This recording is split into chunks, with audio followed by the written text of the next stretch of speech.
Ini Bapak Ibu, cari anak-anak yang begitu untuk jadi calon mantu. Masya Allah, imamnya bagus, bacaan Qur'annya bagus, akhlaknya bagus, akidahnya bagus. Syukur-syukur dia ganteng, syukur-syukur dia kaya. Kalau nggak kaya ya nggak apa-apa, jangan jadi acuan. Yang penting akhlak akidahnya baik. Insya ini Bapak Ibu, hati-hati ya. Ta'aruf yang pertama anak-anak, jangan pacaran, hukumnya dosa dan haram. Setuju? Mulai besok jangan pacaran. Anak-anak muda yang perempuan, adik yang masih gadis-gadis, kamu biasanya itu gampang digombalin sama laki-laki. Kalau digombalin laki-laki, misalkan dikirim, adik sehari saja aku tidak melihat wajahmu, seolah-olah ini matahari tak bersinar datang ke dunia. Masya Allah, emang kamu buta mas, gitu aja. Tuh matahari di atas tinggi. Kalau perlu jawab dengan sebutan apa? Pret. Hati-hati. Sekarang ini orang-orang yang mengucapkan kata I love you tak guna kata I love you, tak perlu.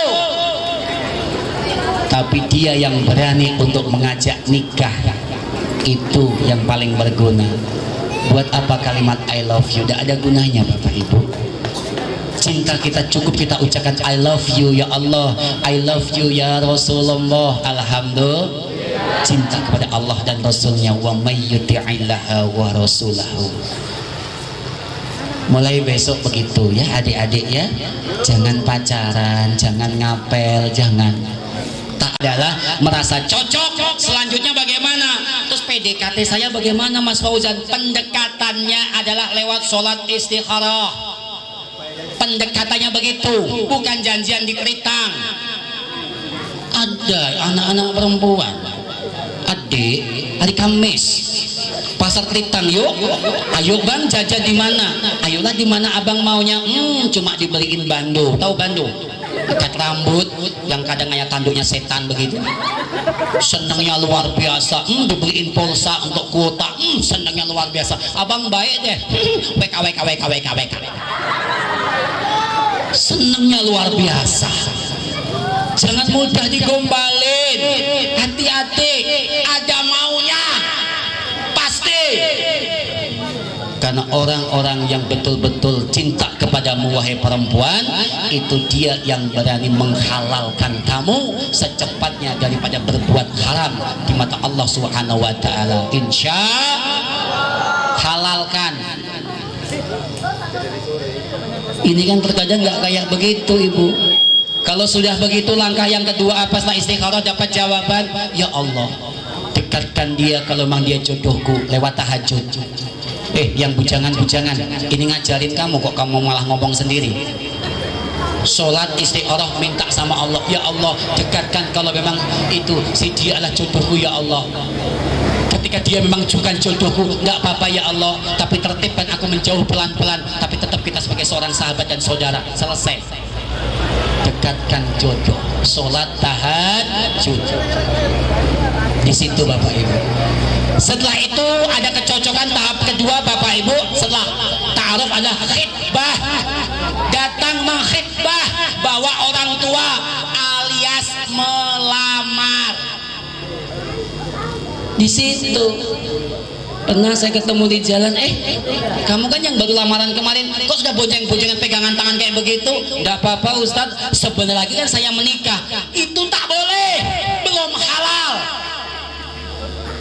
Mentang-mentang sudah dilamar, mentang-mentang bawa duit ngejual kebun 5 hektar, modal saya udah gede, emang kayak motor kamu kasih DP boleh kau bawa pulang?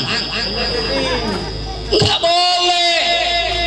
Tetap itu belum halal di mata agama, itu dosa sekalipun sudah dilamar. Bapak Ibu sekalian, setelah datang melamar, selanjutnya adalah ijab kabul atau nikah. Qabiltu nikakaha wa tajwijaha li nafsi bil mahrimatul halal. Jabat wali nikah perempuan yang kau nikahi, ayo dengan acara qabiltu nikahah. Subhanallah, itu baru laki-laki yang gentle. Maka dari itu ibu nanti kalau cari menantu yang akhlak akidahnya di mata Allah baik, alhamdulillah.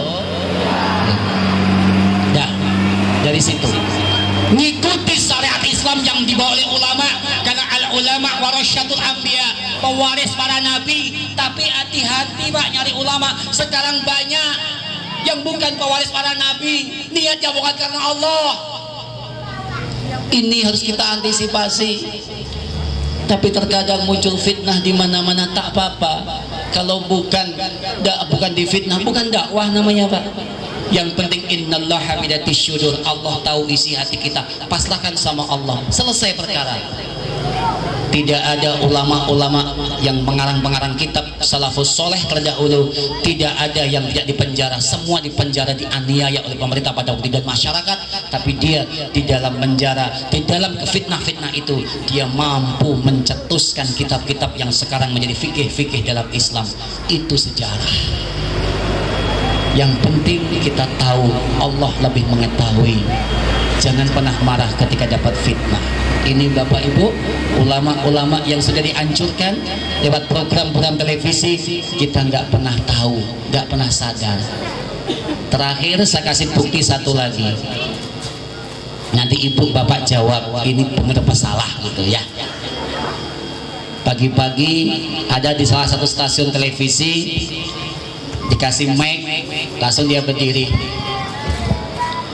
Curhat dong Ma. Iya dong Mama, nama saya Bu Ija.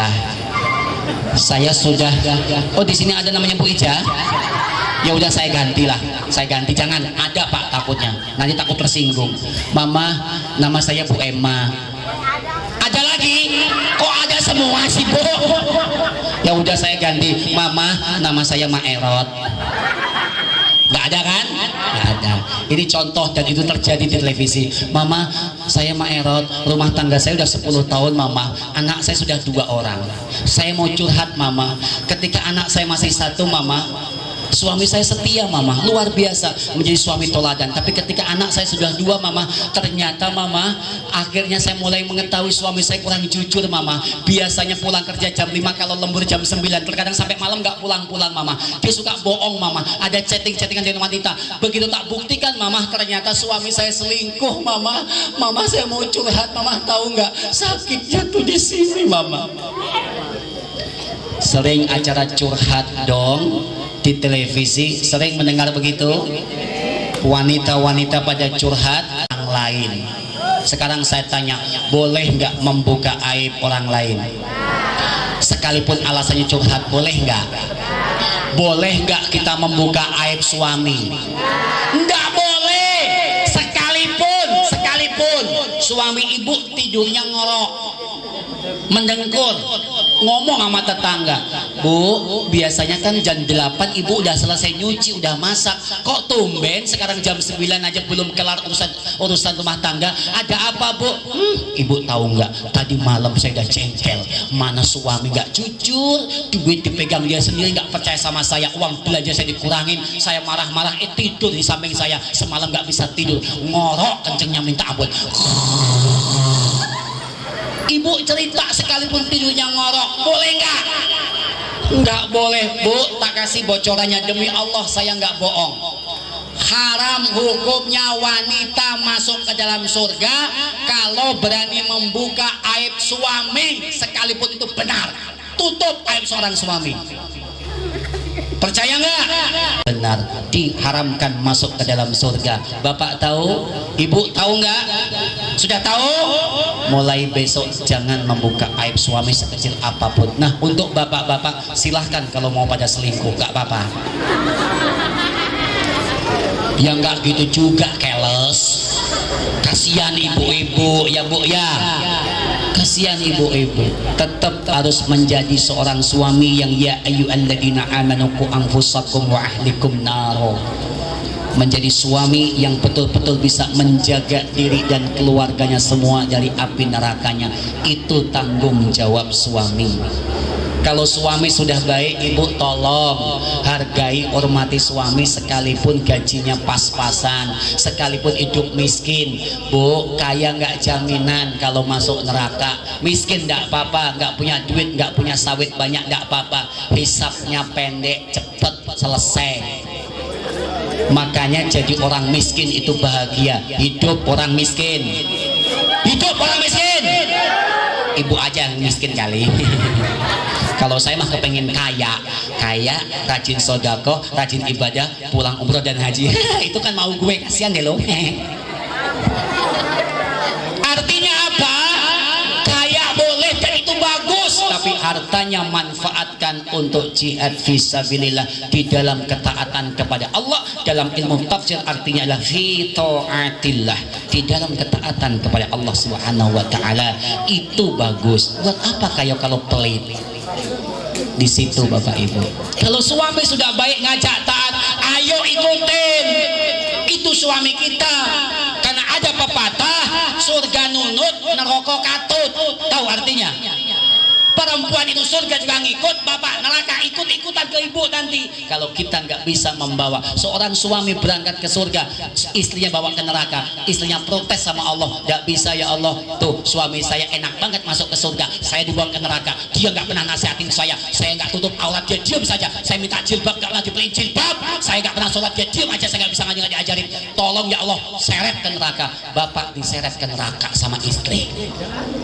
Tuh, kata ibu, yes. Kata ibu dalam hatinya, yes, rasain lo. Tapi ibu-ibu hati-hati, terkadang banyak ibu-ibu yang salah kaprah, suka bantah suami. Ya Bu ya, jangan dibantah, suami itu adalah pemimpin kita, betul tidak?